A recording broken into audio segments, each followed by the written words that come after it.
안녕하세요. 고려대학교 산업경영공학과 DSBA 연구실 김도윤입니다. 오늘 소개드릴 논문은 저희 학교 컴퓨터학과 DMIS 연구실에서 2019년 뉴립스에서 발표한 그래프 트랜스포머 네트워크스입니다. 저희 학교에서 제출한 논문이기에 더욱 반갑기도 하면서 이제 같은 대학원 연구원으로서 이 뉴립스라는 훌륭한 컨퍼런스에 논문을 제출하신 점에 경의를 표하게 되었습니다. 본격적인 논문 설명에 앞서 논문의 내용을 이해하기 위해 필요한 몇 가지를 살펴본 다음에 논문의 구성에 맞추어 이 내용을 진행해 보고자 합니다. 그럼 바로 시작해 보겠습니다. 본 논문을 이해하기 위해 필요한 두 가지 용어 및 개념을 살펴볼 텐데요. 첫 번째가 바로 이 헤테로지니어스 그래프입니다. 이 헤테로지니어스 그래프는 여러 종류의 노드 및 엣지로 구성된 그래프를 의미합니다. 그래서 엣지의 종류는 연결된 노드의 종류의 조합에 따라 결정된다고 볼 수 있습니다. 그래서 아래 표와 같이 그래프는 크게 호모지니어스 그래프와 헤테로지니어스 그래프로 구분할 수 있게 됩니다.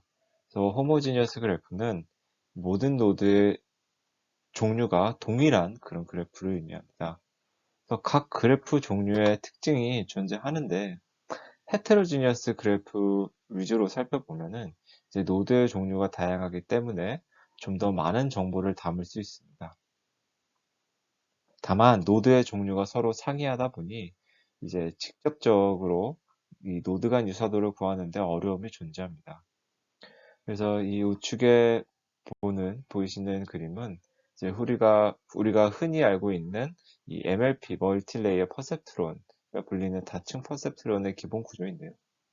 어떻게 보면 이 MLP 구조도 일종의 헤테로지니어스 그래프라고 볼 수 있습니다. 다음은 메타패스라는 개념입니다. 흔히 이 메타라고 하는 것은 전지적 관점의 의미가 들어가 있는데요.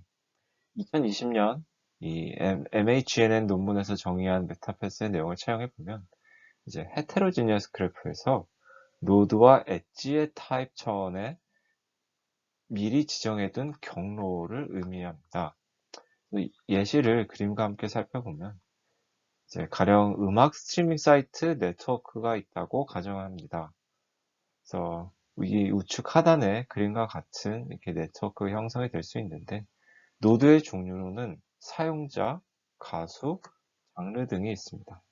그래서 이때 형성될 수 있는 메타패스는 사용자, 가수, 장르 또는 사용자, 가수, 장르, 가수, 사용자 이런 식으로 메타패스가 형성될 수 있습니다. 이 노드에 해당되는 실제 값은 이제 다를 수 있지만 이처럼 노드 차원에서 경로를 지정해 두는 것입니다. 그럼 이 자연스럽게 왜 이렇게 메타패스를 설정하는 것인지 이를 통해 얻을 수 있는 이점이 무엇인지 궁금증이 드실 것이라 생각이 듭니다. 이에 대해서는 뒤에서 자세히 다뤄보도록 하겠습니다. 본격적으로 본 논문의 내용을 다뤄보겠습니다. 아시다시피 GNN으로 수행할 수 있는 대표적인 태스크로 이제 그래프 분류, 링크 프레딕션, 그리고 노드 분류 등이 있습니다. 그래서 이 중에서 저희가 오늘 볼 방법론은 이 노드 클래시피케이션을 수행하는데요. GTN이 등장하기 전 기존 GNN은 그래프 구조가 고정되어 있고 호모지니어스하다는 것을 가정한 후에 위의 태스크들을 수행하고 있습니다. 그래서 그래프의 일부가 생략되어 있거나 혹은 가짜로 형성된 노이즈 그래프에 대해서 이런 태스크들이 정확하게 수행되기가 어렵습니다. 특히 이 헤테로지니어스 그래프의 특성은 반영하지 못하는 점도 한계점으로 볼 수 있습니다. 그래서 이에 대한 해결 방안으로는 이제 직접 설정한 메타패스를 이용해서 헤테로지니어스 그래프를 호모지니어스 그래프로 변환한 후에 이런 변환된 호모지니어스 그래프로 이제 일반적인 태스크를 수행하는 방법이 있습니다. 하지만 이러한 방법은 이제 직접 설정한 이 메타패스의 영향을 많이 받게 됩니다. 즉, 이에 종속적이라고 볼 수 있습니다. 이에 본 논문에서는 학습을 통해 유용한 메타패스를 찾아내어 새로운 그래프를 변환하는 네트워크인 그래프 트랜스포머 네트워크를 제안합니다. 본 논문의 핵심은, 이 방법론의 핵심은 길이와 엣지 종류가 모두 의미적인 메타패스 중에서 의미 있는 메타패스를 엔투엔드 방식으로 찾아냈다는 점이라고 볼 수 있습니다. 이에 대해서는 뒤에서 자세히 다루도록 하겠습니다. 앞서 백그라운드에서 설명드리지 못한 이 GNN과 연관된 일부 내용을 설명드리겠습니다. 다들 잘 아시다시피 GNN이 이제 스펙트럴하지 않은지를 가지고 GNN을 구분하기도 합니다. 그래서 조금 더 엄밀히는 스펙트럴과 이 스페이셜이란 특성으로 구분을 할 수 있는데요. 설명에 앞서 해당 내용을 준비하면서 참고한 링크를 이렇게 명시해 두었으니 필요하신 분들은 확인해 주시기 바랍니다. 그래서 먼저 스펙트럴한 GNN은 기본적으로 이 그래프 신호 처리 이론 기반의 방법론들을 의미하는데, 이는 이제 신호 처리 이론의 풀이의 변환을 이 컨볼루션으로 풀어내는 연구로부터 비롯되었습니다. 이제 무방향성 그래프를 전제로 하고 있고, 표준화된 라플라시안 매트릭스를 활용하는 특징이 있습니다. 특히 보시다시피 표준화된 라플라시안 매트릭스에 싱귤러 벡터 디컴포지션을 적용하는데, 이로 인해서 계산의 복잡도가 증가하는 문제가 있습니다.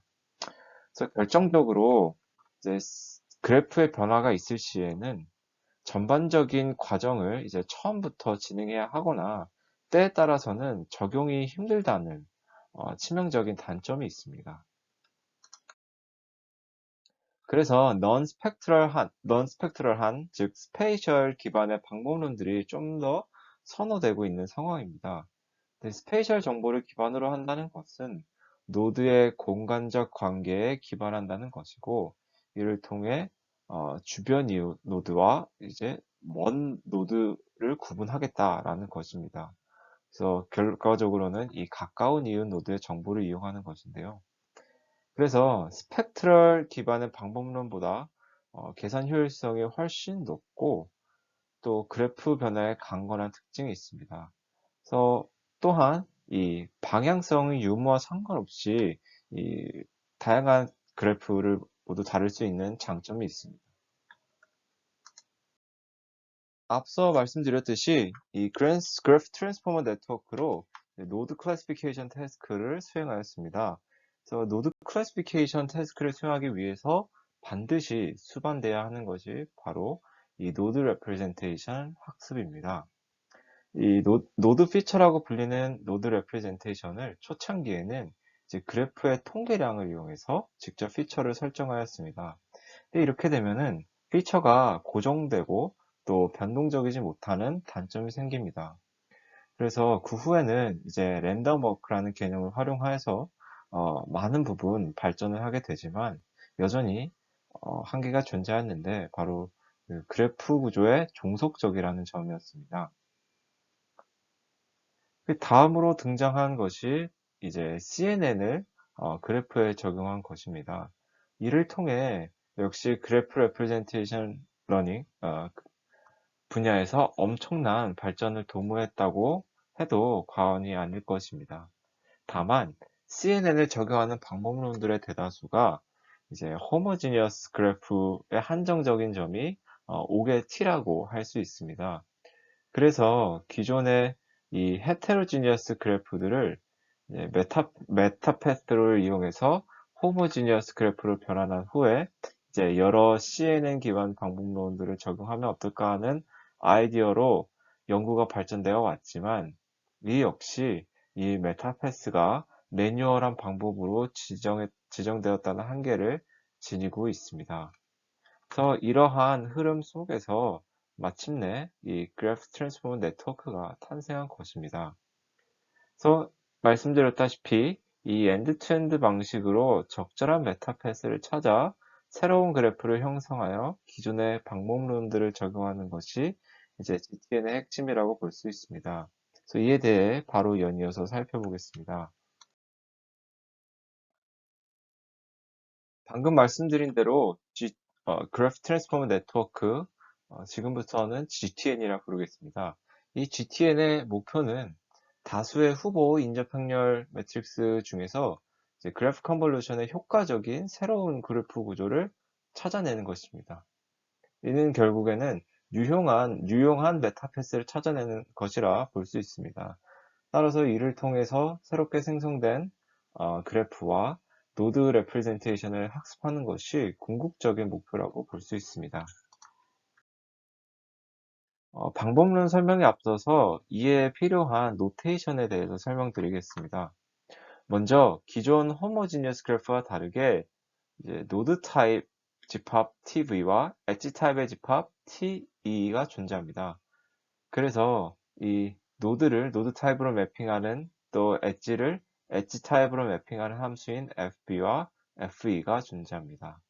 만약 집합 TE와 TV의 크기가 1이라면 이는 호모지니어스 그래프가 될 것입니다.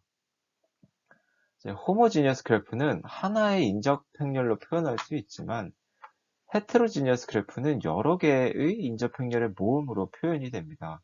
즉, 엣지 타입의 종류가 이제 라지 K개만큼 있고 전체 노드의 수가 N개가 있다면 최종적으로는 N by N by K 텐서 형태로 이 헤테로지니어스 그래프를 표현하게 됩니다. 이제 스몰 k 번째 타입의 엣지에 대한 어드제이선시 매트릭스를 이제 AK로 표시하고 기본적으로 노드는 총 N개 그리고 노드의 레프레젠테이션은 D차원의 피처라고 가정합니다. 지속적으로 언급하고 있는 메타패스를 다음의 수식으로 표현할 수 있습니다. 이제 T1부터 TL까지 총 L개의 엣지를 지나는 패스가 있을 때 엣지 타입의 시퀀스를 이제 컴포짓 릴레이션이라고 부릅니다.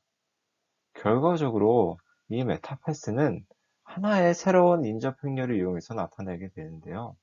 이는 이제 T1부터 TL에 해당하는 인접 행렬의 곱으로 표현하게 됩니다.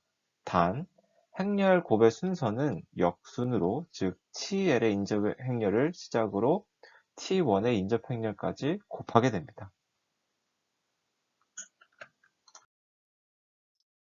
이렇게 기본 설정이 이루어지고 궁극적인 레프레젠테이션 러닝이 이제 GCN, 그래프 컨볼루션 네트워크를 통해 이루어집니다.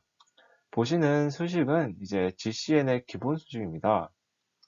표준화된 인접 행렬을 이용해서 레프레젠테이션 러닝이 진행되는데 이때 GCN은 방향성이 없는 시메트릭 어드제이센시 매트릭스를 대상으로 이루어지나 만약 인접 행렬이 비대칭이라면 즉 다이렉티드 그래프를 다룰 때는 보시는 바와 같이 이제 in degree diagonal 매트릭스의 역행렬로 표준화를 진행합니다. 이제 GTN의 내용을 살펴보겠습니다. GTN은 이 오른쪽 보시는 그림과 같고 쉽게 그래프 트랜스포머 레이어를 이제 왼쪽 하단에 보시는 그림인데요. 얘를 이제 쌓은 구조라고 생각해 주시면 되겠습니다. 그래서 앞으로 이 GT 레이어와 GTN의 입출력 형태와 그 의미에 집중해 주시기 바랍니다. 계속해서 언급해 드린 것처럼 GTN의 핵심은 주어진 데이터와 태스크를 통해 유용한 메타패스를 찾아 나가도록 학습하는 것입니다. 그러기 위해선 여러 가지 후보 메타패스를 생성해야 하는데 이는 두 가지 과정이 필요합니다. 먼저 인접행렬 텐서에서부터 두 가지 인접행렬을 생성합니다. 이 부분을 자세히 보면 파이라는 컨볼루션 레이어는 1 by k 형태의 파라미터 텐서를 갖게 되고 이를 wphi라고 합니다.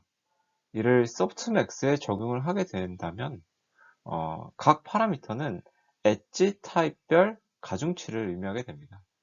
그렇게 소프트맥스가 적용된 1 by k 형태의 컨볼루션 레이어와 인접행렬 텐서를 연산하여 Q를 구하게 되는 것입니다. 이런 과정을 한 번 더 진행해서 각각 Q1과 Q2를 생성하고 이제 Q1과 Q2의 곱을 통해 첫 번째 새로운 구조의 인접 행렬을 구한 다음에 디글 매트릭스를 이용하여 표준화를 해주면 이로써 메타패스 인접 행렬을 얻게 되는 것입니다. 정리하면 이제 이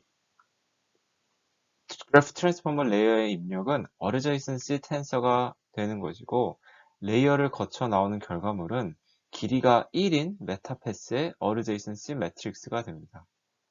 만약 컴프 레이어의 아웃 채널 수를 C로 설정한다면 마찬가지로 어드제이센시 텐서가 나올 것이고 이를 메타패스 텐서라고 합니다. 방금 설명드린 부분이 이 좌측의 첫 두 줄을 의미합니다. 그래서 이런 식으로 L개의 레이어가 쌓이면 N by N by C 형태의 메타패스 텐서가 형성되는데 이는 곧 서로 다른 C개의 길이가 L인 메타패스의 어드제이센시 텐서를 의미합니다.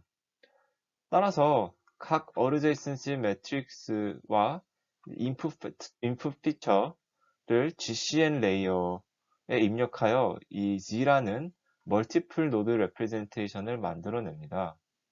최종적으로 이 Z가 이제 GCN 레이어와 같이 일반적인 GCN 레이어와 같이 두 개의 덴스 레이어와 소프트맥스 레이어를 거쳐서 클래시피케이션이 이루어집니다. 중간 과정에서 하나 살펴볼 것은 이제 L개의 GT 레이어를 거쳐서 나온 메타 텐서의 i번째 어드제센시 매트릭스에 아이덴티티 매트릭스를 더해줌으로써 이제 길이가 짧은 패스나 길이가 긴 패스 모두를 유동적으로 학습할 수 있게 해줍니다.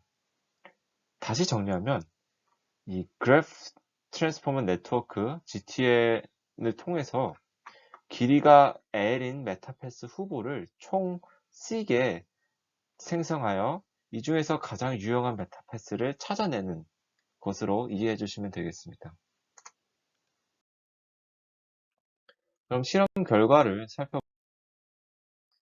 논문을 읽으면서 인상적이었던 점은 다음과 같이 질문을 직접 명시하여 이에 대해서 실험 결과를 통해 설명을 하고 있다는 점이었습니다.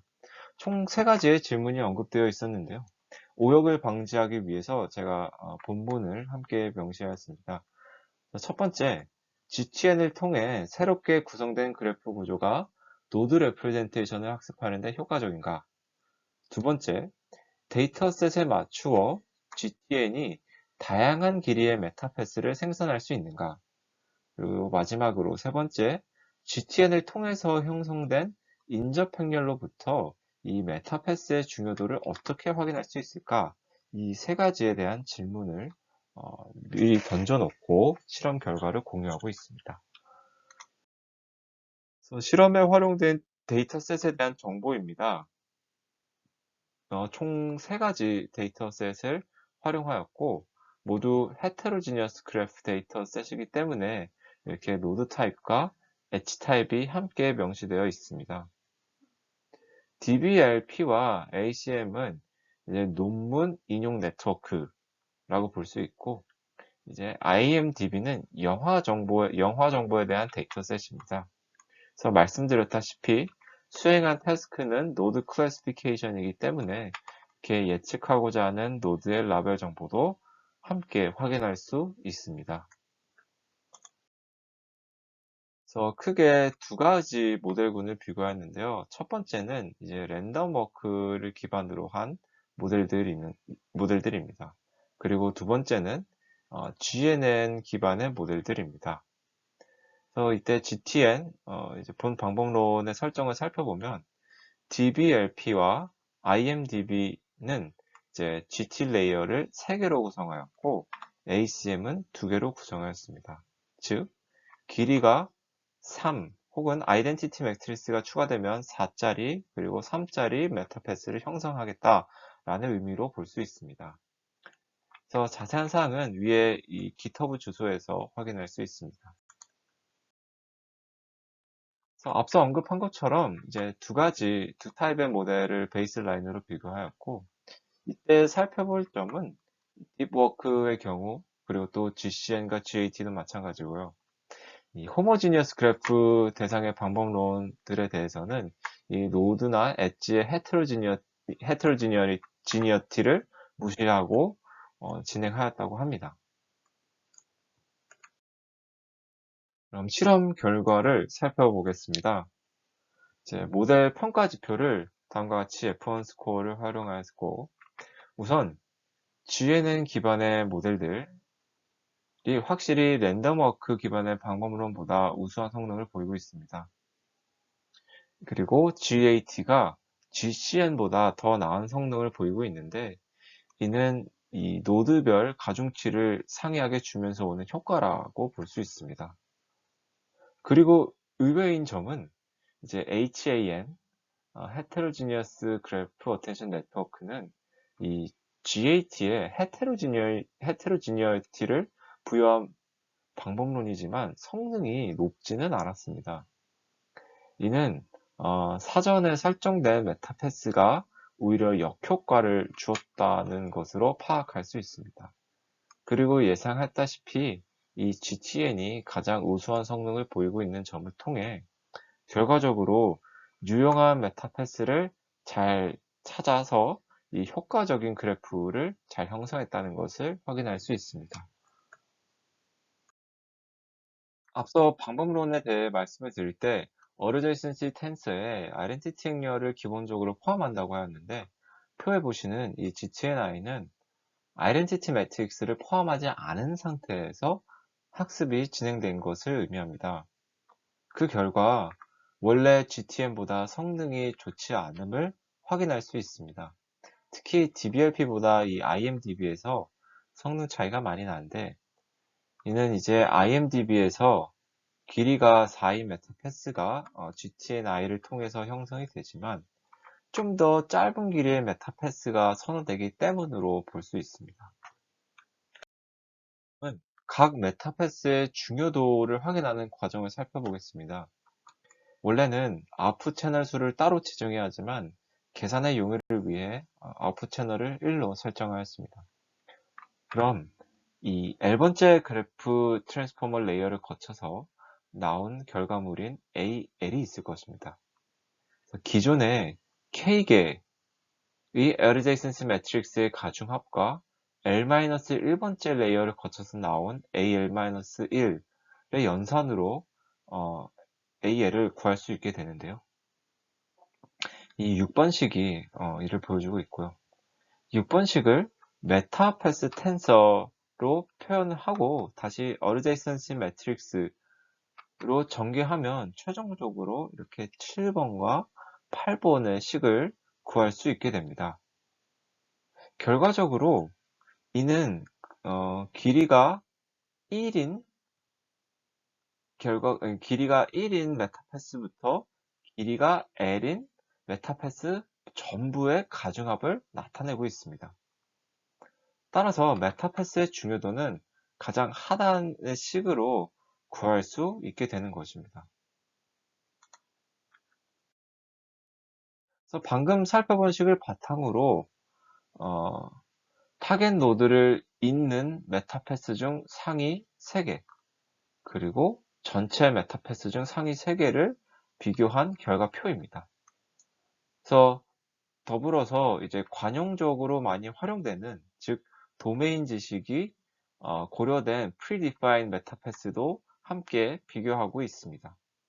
그래서 살펴보면은 GTN으로 학습하여 확인한 주요 메타패스가 사전에 유의미하다고 판단되는 메타패스와 거의 동일한 것을 확인할 수 있습니다. 이들 중 몇몇은 사전에 정의된 것과는 다른 패스도 있었는데요. 가령 이제 DBLP에서 가장 중요하다고 판단되는 패스는 이 CPCPA, 즉 Conference Paper Author로 연결되는 패스입니다. 그래서 이때 이 컨퍼런스와 author의 연구 분야가 밀접한 관계가 있다는 사실을 고려했을 때 이렇게 CP, CPA라는 패스가 가장 중요하다라는 것이 어느 정도 납득이 되는 결과임을 알 수 있습니다.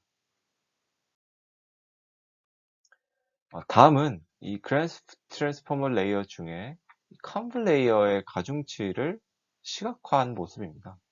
그래서 좌측이 DBLP, 우측이 IMDb 데이터셋인데 IMDb의 경우 이렇게 I라고 표시된 즉 Identity Matrix의 가중치가 많이 부여된 것을 확인할 수 있습니다. 이는 결론적으로 GT 레이어의 수보다는 짧은 길이의 메타패스에 집중했다는 것을 의미하는 것으로 결과적으로 이 데이터셋에 따라서 적절한 길이의 메타패스를 효과적으로 잘 찾고 있다는 것을 그림을 통해 확인할 수 있습니다. 그럼 마지막으로 이제 내용을 정리하면서 영상을 마치겠습니다. 저자들은 다음에 세 질문을 던지며 이에 대한 해답을 실험 결과를 통해 그리고 실제 학습의 결과로 생성된 메타패스를 비교하면서 모두 해답을 찾게 됩니다. 의 학습 과정을 쉽게 요약해보면 먼저 이 헤테로지니어스 그래프를 길이와 엣지 타입이 임의적인 다수의 새로운 그래프로 변환하게 됩니다. 이는 쉽게 생각하면 데이터셋에 따라서 길이가 L인 여러 개의 후보 메타패스를 만든다고 보시면 됩니다. 그리고 이 GCN을 이렇게 만들어진 메타패스를 이용한 그래프를 GCN 레이어에 입력을 해서 노드 레프레젠테이션 학습이 진행된다고 볼 수 있습니다. 보셨다시피 본 방법론에서는 이제 GCN으로 실질적인 그 노드 레프레젠테이션 러닝을 진행하고 있는데요.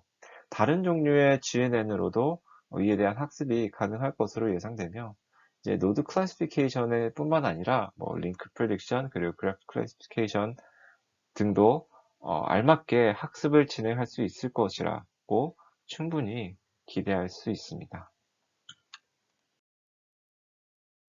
제가 준비한 내용은 여기까지입니다. 다음에 또 유익한 내용으로 찾아뵙겠습니다. 감사합니다.